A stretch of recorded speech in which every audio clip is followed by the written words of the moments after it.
मित्रों, मैं तो गजेंद्र सिंह का धन्यवाद चाहता हूं कि उन्होंने सरदार पटेल की 150वीं जयंती के उपलक्ष्य में अभी कार्यक्रम शुरू होने के पहले ही मेरे हाथ से सरदार पटेल की ये विराट मूर्ति का उद्घाटन कराने का। हमारे जोधपुर को भी अनेक षड्यंत्रों से मुक्त कराकर भारत के साथ जोड़ने का काम किया।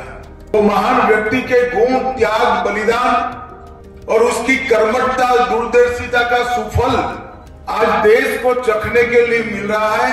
भाजपा का शासन आने के पहले वो व्यक्ति को उचित सम्मान और उचित स्थान भी नहीं मिला।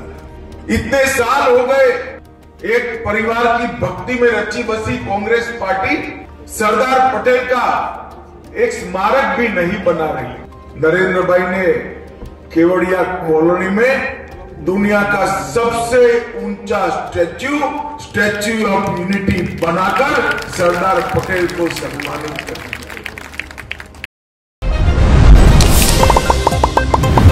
खमागणी सा राम राम। मैं हूं आपके बीच में आपका दोस्त दीपक। आप देख रहे हैं मगर झलको जोधपुर चैनल। आप देख सको मैं हूं सर्किट हाउस के बाहर। आपने बता दूं कि अठे थोड़ी सी देर में गृह मंत्री अमित शाह आने वाला है, क्योंकि अठे आप पीछे देख सको एक मूर्ति है, 11 फीट की मूर्ति है सरदार वल्लभ भाई पटेल की। उन्होंने अनावरण होला। इनसे पहले वे बीएसएफ के अंदर जो आज बीएसएफ रो 60वां स्थापना दिवस है, उनमें परेड और वगैरह में शामिल हुआ है। आपने बता दूं कि काले रात्रा करीब 12 बजे एयरपोर्ट स्टेशन पहुंचा था अमित शाह, और वठे मानो स्वागत करवा के लिए गजेंद्र सिंह शेखावत, मुख्यमंत्री भजन लाल जी शर्मा और इनवा मदन जी राठौड़ और भी जोगराम जी पटेल और कई गणमान्य जो नेता है बीजेपी रे पहुंचा था। वटे से वे सीधा पहुंच गया था बीएसएफ रा कैंप रे। उठे रात वटे विश्राम करवा रे बाद सुबह वटे प्रोग्राम अटेंड करया है, उन्हें बाद वटे लंच करे है और अठे अब किन भी वक्त आ सके अठे से मूर्ति अनावरण प्रोग्राम करवा रे बाद अठे से वे सीधा जो है दिल्ली की ओर निकल जाएगा। फिलहाल के लिए मैं हूं आपके बीच में आपका दोस्त दीपक। लगातार आपने बता रहे हूं, बना रहो हमारे साथ में। धन्यवाद। आपने बता दूं कि किन भी वक्त अठे अमित शाह आ सके है, इन कारण से अब सारा रास्ता बंद कर दिया गया, बैरिकेड्स लगा दिया गया है। चारों दिशा में आपने दिखा रही हूँ मैं, चारों तरफ बैरिकेड्स लगा दिया गया है। और इन रास्ता से चल के अमित शाह वाला इन रास्ता से जो कि वो रास्ता है बीएसएफ की तरफ से आ रहा है, इन रास्ता से होकर वे इन जगह पर आवेला सर्किट हाउस के बाहर। और अठे सरदार वल्लभ भाई पटेल मानी जो मूर्ति है 11 फीट की, उन्होंने अनावरण करेला। पुलिस अपनी तरफ से पूरी चौकन्नी खड़ी है, सुरक्षा का पूरा इंतजाम है। इन अलावा आपने बता दूं कि अठे बीजेपी में काफी सारा एमएलए आ चुके हैं। आप देख सको सामने की तरफ अमित शाह जी आ चुके हैं।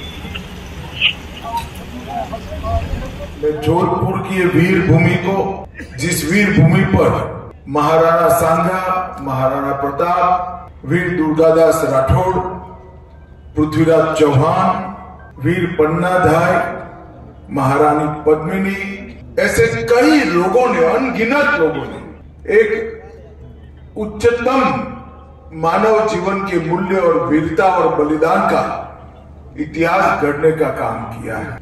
मैं इस राजस्थान की वीर भूमि को प्रणाम करता हूं और जोधपुर में आया हूं तब राव जोधा, राव चंद्रसेन और मोटा राजा उदय सिंह जी को भी सम्मान पूर्वक स्मरण कर मेरी बात की शुरुआत करना चाहता हूं। मित्रों, मैं तो गजेंद्र सिंह का धन्यवाद करना चाहता हूं कि उन्होंने सरदार पटेल की 150वीं जयंती के उपलक्ष्य में अभी कार्यक्रम शुरू होने के पहले ही मेरे हाथ से सरदार पटेल की ये विराट मूर्ति का उद्घाटन कराने का।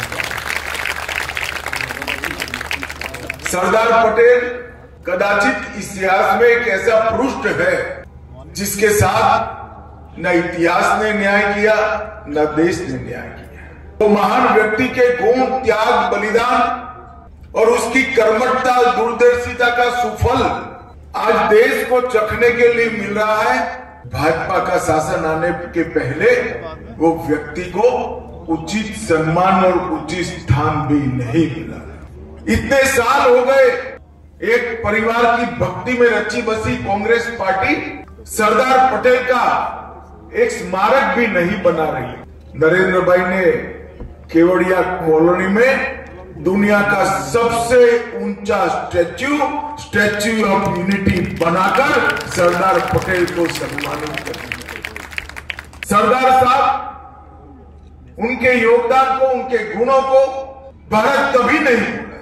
एक ऐसा व्यक्ति जिसने नाम, प्रसिद्धि, इसकी कभी चिंता नहीं की और देश के सामने पड़ी कठिन से कठिन विपदाओं को अपने सर पर लेकर उस आयु में, बीमार अवस्था में भी दिन रात काम कर देश को उससे मुक्ति दिलाने का काम सरदार साहब ने किया।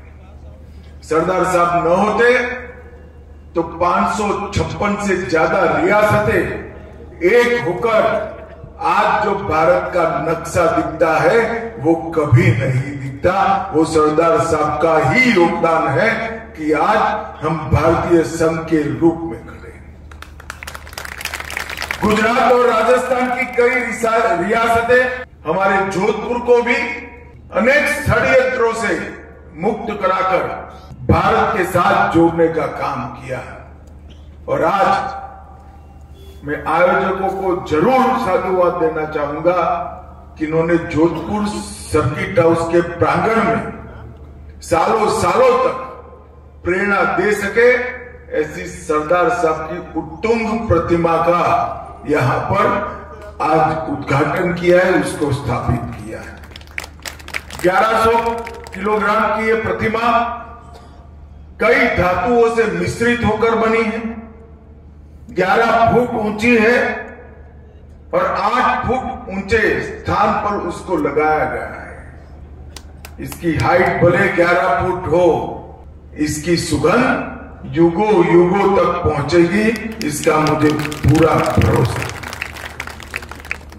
सरदार साहब ही थे जिन्होंने जोधपुर रियासत को, महाराजा जोधपुर को समझाकर विलीनीकरण करने का काम किया।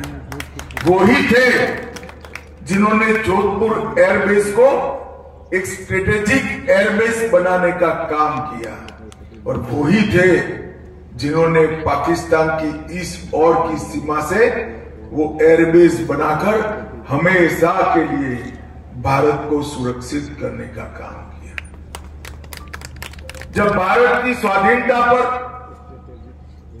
चर्चिल का रिएक्शन मांगा गया, चर्चिल ने कहा था ये देश स्वाधीन होने के बाद इसका आयुष्य कुछ महीनों में समाप्त हो जाएगा, खंड खंड बिखर जाएंगे।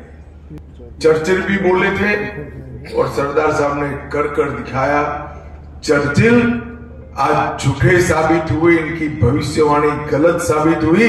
आज भारत गौरव के साथ पूरे विश्व के सामने सीना तान कर, और वही ब्रिटेन जिन्होंने हम पर सालों तक राज किया, आज उसको पीछे छोड़कर भारत की अर्थव्यवस्था दुनिया में 5वें नंबर की अर्थव्यवस्था बन गई है। एक सरदार साहब के संकल्प का ही प्रूफ है। मित्रों, सरदार साहब ने चर्चिल के कथन को गलत साबित किया। ये आपस में लड़ेंगे और भारत खो जाएगा। इन्होंने भारत को एक बनाया, मजबूत बनाया, अखंड बनाया। फिर भी काफी सारी चीजें सरदार साहब की आयु के कारण उनके जीवन काल में नहीं हो पाई। इसके पहले ही सरदार साहब चले गए। धारा 370, 35 से कॉमन सिविल कोड, सोमनाथ की तर्ज पर अयोध्या में भव्य राम मंदिर, ट्रिपल तलाक को समाप्त करना, एक मक्कम राष्ट्र के रूप में अपनी सेना और सीमा के अपमान को मजबूती के साथ जवाब देने की परंपरा खड़ी करना, ये सारे काम जो सरदार साहब के अल्प कालखंड में छूट गए, वो सारे काम अपने नेता और देश के प्रधानमंत्री नरेंद्र भाई ने एक 10 ही साल में समाप्त। मित्रों, आज देश में धारा 370 का अस्तित्व नहीं। कश्मीर हमेशा के लिए भारत का अभिन्न अंग बन चुका है।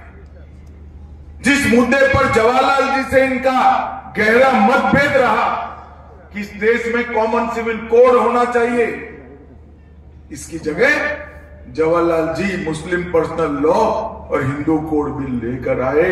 वो कॉमन सिविल कोड लाने का काम भी नरेंद्र भाई के नेतृत्व में उत्तराखंड से शुरू हो चुका है। ट्रिपल तलाक समाप्त हो गया।